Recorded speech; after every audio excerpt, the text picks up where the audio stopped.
Hello, noble ones, and welcome to Metatron's Academy. So, you know how we often try to explore what the best way to learn a language is, and we have tackled this in multiple and multiple videos because at the end of the day, it isn't a kind of question answer that can be resolved in one single recording, of course. Now, we have been reading a lot of articles lately because I find them personally fascinating, and I hope that you enjoy them as I read them and provide my own commentary, also because they're a way to spark a little bit of a conversation or a discussion in the comments. Now, this is an article in the BBC.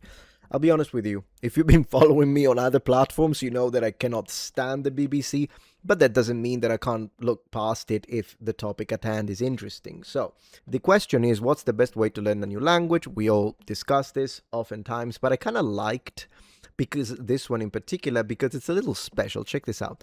Krupa Paddy uncovers how we really learn foreign languages in a dual challenge involving both Portuguese and Mandarin. Man, what a combination. It almost sounds like freaking late medieval, early Renaissance, if you think about it. I mean, the Portuguese and then the Mandarin. Yeah, it's kind of cool. It's kind of cool because I find both languages interesting. And I mean, I myself, I've been learning Mandarin for a while, and the Portuguese is one of the languages I'm considering. Definitely, if I'm going to pick up a new for a Romance language, is going to be Portuguese. So I'm intrigued. Let's see. There was a time when my oversized hardback Collins Roberts French dictionary took pride of place on my bookshelf of my student accommodation. I own an edition from the late 1980s. Ooh, goodness gracious, this is like I'm talking about the medieval period. Almost 1,000 pages long, handed down from my elder brothers. It traveled with me to Paris in the early 2000s, taking up half the space of my little case as a non-negotiable. You know what? I did this. I used to take with me my kanji dictionary, the Nelson. It's a beast, the blue and red one. You know exactly what it is if you've been studying Japanese, the kanji dictionary. And I took it with me. Of course, all over Italy. I took it with me to Japan. Did I take it here? Is it here in America? I actually don't know if I have it with me anymore. I hope so, because that thing was a relic of another era. It was a sad day when a decade later, bursting at the seams of our one bed flat with two babies, I decided it had to go. Now, why, bro? Why, bro? It had gathered dust since leaving university, but it equally screamed that I had once been serious about language learning. Multilingualism has always been a part of my fabric. Same, 100%. That's why I like reading these. Like a lot of people, you can connect. It's a very nice connecting thing, language learning, isn't it? In fact, at the end of the day, we could say that because it's a hobby as well as a career, it's a hobby that can become a career, but it is something that connects. Usually, hobbies connect, even people with different backgrounds. I was born into Gujarati, I don't know, speaking household. My Indian origin parent had been immigrated to the UK from Tanzania in the 1970s. My reading and writing skills were topped up with lessons at the local temple every Saturday as a kid. In 1995, ZTV arrived in the UK on cable network, and I became hooked on watching cheesy Hindi serials. How many languages does this guy speak? Every evening with the subtitles on. I took French to degree level and headed for my year abroad to Paris. Finally, a tinge of Spanish came to me after a few terms of evening classes. All these languages, bar the holiday Spanish, have taken time and commitment, of course. Understandably, maybe I've reacted reluctantly to the countless advertisements on my Instagram feed promising to teach me a language in 30 days. Bro, tell me about it. Me and you, cut from the same cloth, by giving up less than 30 minutes a day. The benefit of language learning for our long-term brain health and happiness are well noted, I agree. So no regrets there, but had my 4 years of studying a language to degree level conjugate. I'm not sure what he means to degree level, so that he got a certification, did he get a degree from a university, academic place? Conjugating verbs and memorizing vocabulary become an outdated way of learning? Let's see. Is this? Oh, yeah, it's a woman. For some reason, I was imagining a guy this entire time. It's a woman. Not that it makes any difference, but it's kind of interesting. Now I need to picture it differently. Along with the promise of becoming fluent at lightning speed, a range of new methods and technologies have transformed how we pick up languages in an increasingly time-poor age. One is micro-learning, an approach that breaks down new information into small chunks that are meant to be absorbed quickly, sometimes with minutes or even seconds. I honestly think people over-engineer stuff. At the end of the day, language learning, yes, of course, you can treat it as a science. Any subject can be treated as a science. But if you think about it, so there is, for instance, there are people that treat cooking as a science. And then there was my mom, who was just like doing things in a way that was like, oh, that's how my mom did it, and then the mom before. But at the end of the day, while I do understand that there is chemistry into it, there is also passion and love. And I think if we over-engineer things and we go too much into the what are the molecules and the particles and the chemistry, and in this case the forgetting curve and the absorbing information, and we try to over-engineer it, we might end up going too technical. And what that can create is that you might start losing the passion, the joy, the simplicity. So I think you need a little bit of a balanced approach, as I often say. It's not that it's wrong to learn the science of cooking, for instance, but if you lose the joy because you're studying the chemistry of it, you might not end up making a good dish, even though you understand everything of it. I mean, think about it. Medieval people did not understand the chemistry. Still, they could make excellent food. And, well, if you were upper class, that is. And at the same time, it's not like medieval people understood what was happening at at the levels of the particles when they were doing metallurgy, but they still had so much experience of doing that they could produce not only steel. Medieval people absolutely used steel, but they could also create medium carbon steel, high carbon steel, low carbon steel, and depending on what they were going to make, if it's a sword, for instance, you want a high carbon steel. If it's an armor, a piece of armor, usually medium carbon steel. There are suits of armor in the record that are high carbon steel, but that makes them a little brittle, and I think there were mistakes. Regardless, it's rooted in a concept known as forgetting curve, which states that when people take in large amounts of information, they remember less of it over time. Yeah, and they mapped it into a certain pattern, number of days, and all that. In addition, there is a wealth of new technology, from chatbot offering instant feedback to virtual reality and augmented reality technology. And all of this is great, by the way. There's nothing wrong with it. It's fine. Just be careful. Chatbots are fine to practice. Speak back, whatever. Just be careful when you ask them to teach you something, because sometimes they'll teach you wrong. So you might need to still double check if you're in the early stages with a native who is human, which drop into conversation with virtual native speakers. However, some argue that the promise of fast fluency misses crucial elements of actually learning to speak to people in another language, as a developing cultural understanding and nuance, and that's absolutely fair. So with all this choice, what's actually the best science-backed way to learn a language? To find out, I teamed up with two researchers at Lancaster University's Language Learning Lab, Patrick a professor of linguistic cognitive science, and Padriak Monaghan, a professor of cognition in the Department of Psychology. Of course, I've just butchered the surnames. They let me try out an experiment they designed to mirror language learning in the real world. So one is a professor of linguistic and cognitive science, and the other one is a professor of cognition in the Department of Psychology. What the heck do they know about language learning? I mean it. Linguists, sometimes you have linguists who are really good at language learning. It's on the rarer side, though. A lot of the linguists that could explain everything that happens at the morphology, the speech organs, and all of that, and they can tell you about the fricative, the interdental, they suck at when they actually speak. It happens because they focus on the mechanics of it. It's a bit like someone who understands all the transistors of a computer, but they are no hacker. And the hacker might not understand what's happening inside the chip at a molecular level, nanotechnology. Like the billions of transistors and the logic gates and that kind of stuff. They might not understand how the impulses of electricity are translated right from machine language, but they could code and program in a way that it's a bit like gamers as well. Like a gamer doesn't understand the science behind it, but they are phenomenal. And someone who understands that, like an engineer who can put together a computer in the sense that knows what's going on inside, if they give them StarCraft 2, they will suck. So they are related, but they're different skills. They're different skills of a massive umbrella topic.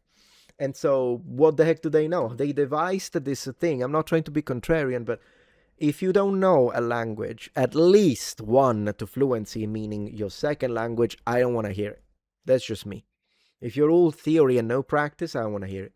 And reveal how your brain picks up and makes sense of new words and sounds. The task basically simulate how we would cope if we were dropped into a foreign country with an unknown language and just had to use our inner skills to figure out the new mysterious sounds around us and start to make sense of them. You see what I mean? You're trying to simulate something, but why don't you speak to someone who's actually done this?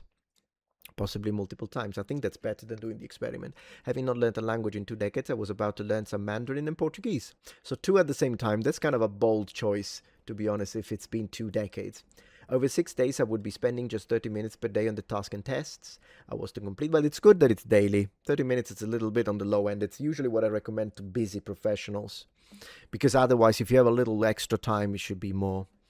Okay, so I was to complete them, not ask any questions, and wait until the end of the experiment for feedback. So what have we got here? 葡萄牙. Oh, that's Portugal. 葡萄牙. Cool, I didn't know that. I mean, I have studied the names of the countries, but it's been a while that I haven't focused on these names of countries. I usually, like, if you ask me about the names of all the different major cities in China, I can get them like this, but 葡萄牙, I did not know that. It's in 葡萄, grapes? Maybe. Monaghan explains that such experimental studies are used to establish how people begin to get a foothold in a language. I was intentionally not told from the outset what the tasks were about, but the researchers later explained that they were designed to activate my brain's cross-situational learning CSL skills. That's our natural instinctive ability to use statistics to gradually work out the meaning of words and basic grammar. Cool. You can learn more about statistical learning and language acquisition here. I'll check it out. In fact, I'm going to open it on a different tab. But it is essentially a brain's inherent ability to recognize patterns and regularities in speech, such as with which words pair well with each other based on the frequency of their use. Yes, you probably do it natively. We don't even notice it. People can learn very, very fast simply by keeping track, define very fast, of the statistics in the environment. I mean, this type of task is designed to mimic real-world learning under immersion settings. Okay. Where things are often ambiguous and we rarely receive immediate feedback. Ahead of starting the experiment, I assumed that with my prior knowledge of French and basic Spanish, Portuguese would come naturally. Mandarin, on the other hand, was for me a foreign as a foreign language gets. I'd also predicted that, as I had done with most of my other languages, lesson 1 would comprise basic greetings, far from it. If you were dropped into Portugal, Brazil, or another Portuguese-speaking country, the language you encounter would not unfold in a tidy pedagogical sequence starting with greetings. Yes, that's fine, but then again, we need to be careful because in general, if you want to gain a lot from a listening exercise, for instance, it should be your level plus 1. If you do, let's say that your level is 2 out of 10 and you do an exercise that is 8, which kind of mimics the everyday natural conversation environment where you could be catapulted in, you won't understand anything. And thinking that like 9 and 10 are like the professional stuff, like medical terminology, biology, and that kind of stuff. So, I mean, it's not like a complete waste of time because at least you listen to the rhythm of the language, the pronunciation in general, a little bit, the meaning that if it's a full speed and these are new sounds, not necessarily single word pronunciation, but I'm talking about the intonation and pacing of a language, which is also part of pronunciation, if you will. But then again, you should do, if you're 2, you should do like 3. That's what your listening should be at if you really want to make the most of it. If you were dropped in Portugal, we got that. Instead, you would hear a wide range of language and context, people ordering food in cafes, conversation in the street, football commentary in the background, football commentary for someone who hasn't, it's useless, you're wasting your time. Thus, my expertise with Portuguese was to choose whether the word or sequence I was hearing matched one of 2 scenes, both featuring animated animals. Okay. This continued and repeated across 3 days, an example of statistical learning in action. Okay. It's a basic learning ability that humans use from infancy before infants know any language at all to pick up patterns in the world around them. That's fine. We use it to learn regularities in sound, images, and events over time. I was quick to learn on my prior language knowledge. I know, for example, in Hindi, sap means snake, and upon hearing the word sapo and seeing a frog on the screen, I matched the word to the image. Soon after, I figured out that each noun appeared in both singular plural form, performing one of 4 physical actions like pushing or pulling. The grammar was somewhat trickier, but not unfamiliar from the French I had studied. By day 3 of Portuguese, results showed my accuracy sat consistently between 90 to 100%. I'd like to know, though, what this accuracy is, because if all you're doing is matching, I mean, it's interesting as a exercise to learn how the brain does certain categorization, I suppose. But are you actually learning something in the language? That would be my question. How are they going to translate that to something that you can use in a concrete way during a real conversation? That's what I'm wondering. It sounds more like an experiment of brain function, which I was told was higher than the typical English-speaking learner. Okay, because you're more language. Okay, my brain was extracting meaning based on the frequency upon which the nouns. All right. And my Mandarin learning journey started out somewhat differently. As with Portuguese, I completed 4 short tasks and tests each day, but this time I was matching 12 incomprehensible sounds. Yes, to images of 12 never seen before objects. I personally failed to see that any need for this. Yeah. As I later learned, these weren't real objects or real words. What I was saying out loud were in fact Mandarin tones, which are a core feature. You can't say tones without words, though. What does that even mean? Like if you say ma, ma, ma, ma, you're still saying words. Ta, ta, ta, ta. Yeah. So these are words. I think there is a major misunderstanding here on how Mandarin works. Unless you do unless you do like then you're not saying words and you're doing the tones, I guess. Which are a core feature of language. Different tone can change the meaning, yes. Each made-up word was assigned to a specific object using artificial words known as pseudo. This is a waste of time. This is a complete waste of time. At times repeating, okay. For example, sounded like hello, okay. Linguistic students who are native speakers of Mandarin at Lancaster University, look at how I did. By the end of my first session, matching the pseudo word to the right made-up object, I'd reached 70% accuracy of what? These are made up. Accuracy of what? My production test results were not as impressive, ranging from 38 to 54% by the third day. Yeah, because you're wasting your time. Both these two guys concluded that I am in good possession of the building blocks needed to pick up languages as well, and I'm sure that made you feel special. These include having a good ear and being able to pick up subtle differences such as pronunciation, intonation, rhythm. My previous language learning experience had helped. Okay, a third factor likely just as important as language learning experience in memory capacity. Unlike the Mandarin study, which used isolated pseudo words, the Portuguese CSL task required you to process and hold entire sentences in mind. Are these made up or are they real? While comparing them to 2 animated scenes, this places a substantial load on temporary storage, sequencing, and retrieval. So basically, I guess it's a good way to practice your memory, I guess, although I can think of other ways, but whatever. Considering my decent report, would I be a course to learn at least one of these languages? In a matter of days. Come on, don't ask stupid questions. Achieving fluency in the real world requires sustained exposure, interaction, feedback, and social use over many months or years. Okay, good. He also points me in the direction of the U.S. Defense Language Institute. We know that they are the ones that categorize the number of, in order to take my learning, my months and years and weeks to the next level. The experts also make the case for traditional human instruction, something that is under threat at many schools at universities. Yeah, it's a shame. Rather than seeing new technology as a threat to human teachers, Rebushat considers them as a complementary, and that's the right approach. Okay. An interesting feature on language is that 70% of any given language is composed of just a few hundred words, says Monaghan. A few hundred words. It's How else? Okay. So basically now it's going into fun facts. It's not going to replace a real life. Yeah, of course it's not going to replace shit, because and that was the end of the thing. Okay, so at the end, what does it say? If you liked this, I mean, a little underwhelming, but I do like the idea of the one thing that this article did for me. I mean, tell me if you disagree. Maybe you know something I don't. Let me know in the comments. But one thing I'm going to say, Portuguese and Mandarin at the same time. I'll consider it. Probably not. But maybe the same year.